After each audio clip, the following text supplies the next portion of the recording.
रजीम बिस्मिल्लाहिर्रहमानिर्रहीम। मोहतरम नाज़रीन हाज़रीन अस्सलाम वालेकुम। मास्टर खादिम हुसैन लखन की जानिब से खुश आमदीद। हमारा आज का उन्वान है कौम लंगाह राजपूत। बरे सगीर पाक हिंद में लंगाह नाम की कई अक़वाम आबाद हैं।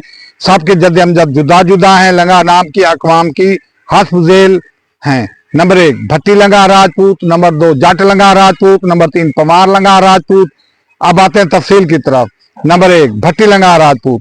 रायसेरा लंगाह राजपूत हक में रियासत मुल्तान भी भट्टी लंगाह खानदान के सपूत थे। रायसेरा लंगाह सिब्बी के रिहायशी थे। इन्होंने अपनी बेटी का रिश्ता शाह यूसुफ गर्देज हक में मुल्तान को दिया हुआ था। एक दिन अपनी फौज के हमरा अपनी बेटी से मिलने आए और शाह यूसुफ गर्देज से मुल्तान की हुकूमत छीन ली और शाह यूसुफ गर्देज ने दिल्ली में छुपकर अपनी जान बचाई।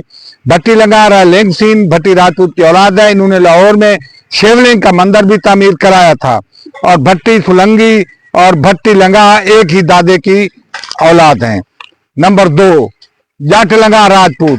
राजे मल्ली जाट के 5 बेटे थे जिनके नाम की निस्बत से 5 अक़वाम मशहूर हुई। एक शेर मुलाजा फरमाए।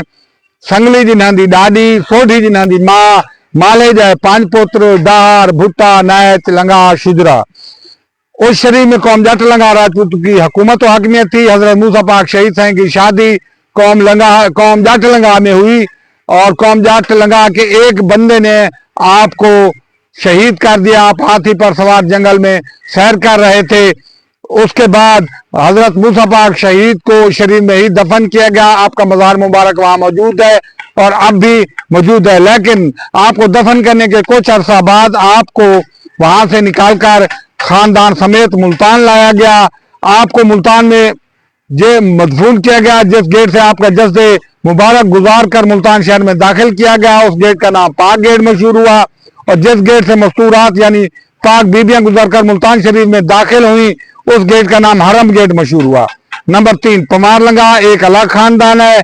नंबर 4 सिंध और अक्सर इलाकों में लोग लंगाह को लांगू भी कहते हैं, लेकिन लांग एक अलग कौम है। वस्सलाम, खुदा हाफिज।